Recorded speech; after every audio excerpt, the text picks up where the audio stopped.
Hi hello CBE super கிச்சன்லேருந்து நான் உங்கள் இன்றைக்கி நம்ம என்ன பார்க்க போகிறோன்னா உருளைக்கிழங்கு முட்டை மசாலா தான் பார்க்க போகிறோம்.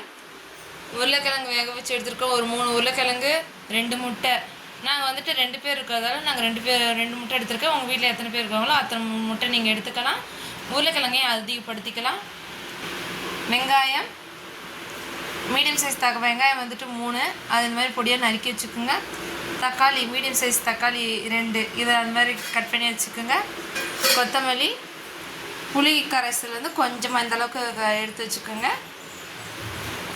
பூண்டு, சீரகம், மிளகாய் வத்தல், மிளகு, மல்லி, இஞ்சி.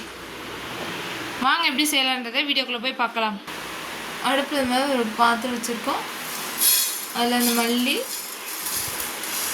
மிளகு, ஜீரகம் இதெல்லாம் வறுத்தெடுத்துக்க போகிறோம்.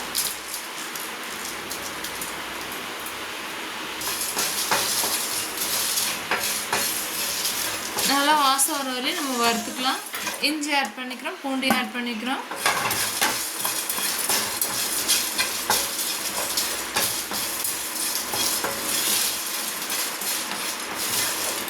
இதை நல்லா வறுத்துட்டு ஆஃப் பண்ணிவிட்டு இப்போ வந்துட்டு இது வாசனை வந்துருச்சு.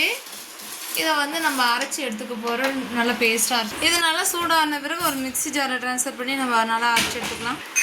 எண்ணெய் ஊற்றிக்கலாம் ஒரு பாத்திரத்தில். அதில் லைட்டு அந்தளவுக்கு மஞ்சள் தூள் ஆட் பண்ணியிருக்கோம். மிளகாய்த்தூள் 1/2 டீஸ்பூன் இதெல்லாம் போட்டு இந்த எண்ணெயிலே இது பண்ணிக்கலாம். வேக வச்சுருக்க முட்டையை இந்த மாதிரி நான் கீறி வச்சுக்கணும்.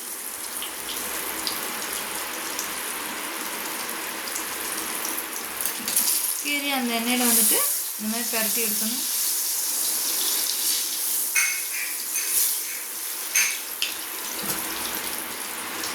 அப்புறம் உருளைக்கிழங்கு சேர்த்துக்கிறோம்.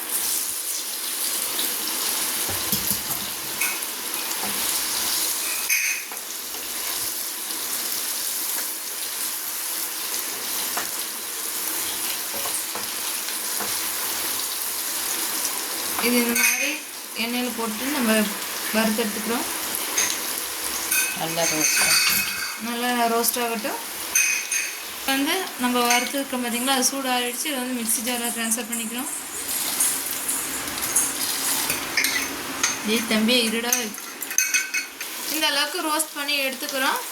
இப்போ வந்துட்டு பார்த்தீங்கன்னா இதில் உருளைக்கிழங்கு மட்டும் நீங்கள் பண்ணுறதா இருந்தால் பண்ணிக்கலாம், முட்டையும் பண்ணுறதா இருந்தாலும் பண்ணிக்கலாம். எங்கள்கிட்ட 2 முட்டை இருக்கிறதுன்றதால நாங்கள் 3 உருளைக்கிழங்கு போட்டு செஞ்சுருக்கோம். இது அவ்வளோதான். ட்ரை ரோஸ்ட் பண்ணி எடுத்துக்கிட்டோம். எடுத்து வச்சுட்டு அதை வறுத்ததையும் பாருங்கள். இந்த மாதிரி நம்ம நைஸ் பேஸ்ட்டாக அரைச்சிக்கிட்டோம். பேஸ்ட்டு கூட நம்ம புளி ஆட் பண்ணிக்கிறோம். இது வந்துட்டு நல்ல டேஸ்ட் கொடுக்கும். அதுக்காக தான் நம்ம இந்த மசாலா கூட புளி ஆட் பண்ணிக்கிறோம். இது கூட கருவேப்பிலை 2 போட்டு வதக்கிட்டிங்கன்னா நல்லா வாசனையாக இருக்கும். இப்போ நம்ம எடுத்து வச்சுக்கிறோம். அதே பாத்திரத்தில் இந்தளவுக்கு எண்ணெய் ஊற்றிக்கிறோம். இன்னும் நல்லா சூடேறிட்டோம். இந்தளவுக்கு சோம்பு ஆட் பண்ணியிருக்கோம். பாருங்கள், இந்தளவுக்கு தான் இருக்கணும். இப்போ வெங்காயம் ஆட் பண்ணுறோம்.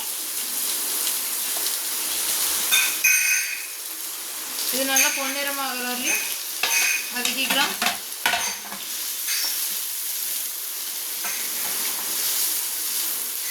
பாருங்கள், வெங்காயம் நல்லா பொன்னிறமாக வதங்கிருச்சு. அதுக்கப்புறம் நம்ம தக்காளி ஆட் பண்ணிக்கிறோம். தக்காளி ஆட் பண்ணிவிட்டு லைட்டாக அந்தளவுக்கு மஞ்சள்தூள் போட்டிருக்கோம். தக்காளி வதங்கிறதுக்காக நம்ம உப்பு தூவுறோம். இந்தளவுக்கு உப்பு தூவிக்கிறோம் தேவையான அளவு.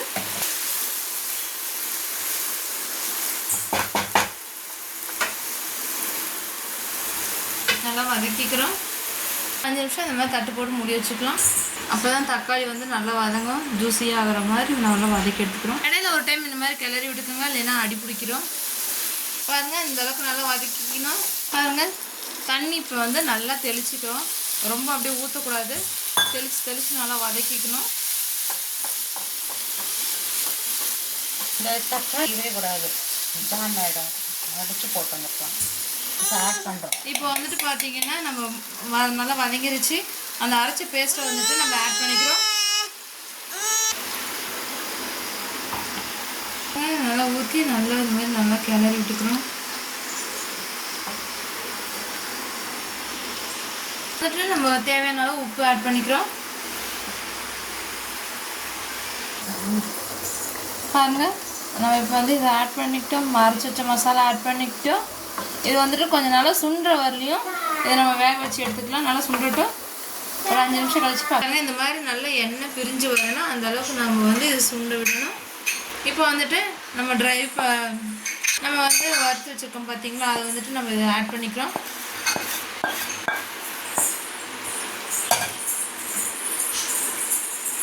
எல்லாம் கலந்துக்கிற அளவுக்கு நம்ம இந்த மாதிரி நல்லா கலந்து விட்டு எடுத்துக்கிறோம். அவ்வளோதான், நம்ம உருளைக்கிழங்கு முட்டை மசாலா ரெடி. இது வந்துட்டு பார்த்தீங்கன்னா இங்கே சப்பாத்தி, தோசை, இட்லி இதுக்கு எல்லாமே நல்லா இருக்கும். அதை விட வெரைட்டி ரைஸ்க்கும் நமக்கு நல்லா இருக்கும். தக்காளி சாதம், தக்காளி சாதம் சொல்லிட்டேன், லெமன் சாதம், தயிர் சாதம், அரிசி பருப்பு சாதம், இந்த மாதிரி எல்லா சாதத்துக்கும் நல்லா இருக்கும். இதை நீங்கள் ஒரு டைம் செஞ்சு பாருங்கள், அடிக்கடி நீங்களே செய்வீங்க. எனக்கு முட்டை இந்த முழுசாக போடணுன்னா நீங்கள் கட் பண்ணியும் போட்டுக்கலாம், அதுவும் நல்லா தான் இருக்கும். நாங்கள் 2 பேருன்றதால முட்டையை நான் வந்துட்டு முழுசாக வேக வச்சு போட்டிருக்கேன். இதே மெத்தடில் வந்துட்டு நீங்கள் காளான் ஆட் பண்ணிக்கலாம். இது இன்னொன்று பன்னீரும் ஆட் பண்ணிக்கலாம். பன்னீர் நீங்கள் ஆட் பண்ணிங்கன்னா நீங்கள் வந்து புளி ஊற்றக்கூடாது. காளானுக்கு வந்து நீங்கள் புளி ஊற்றி இதே மாதிரி செஞ்சுக்கலாம்.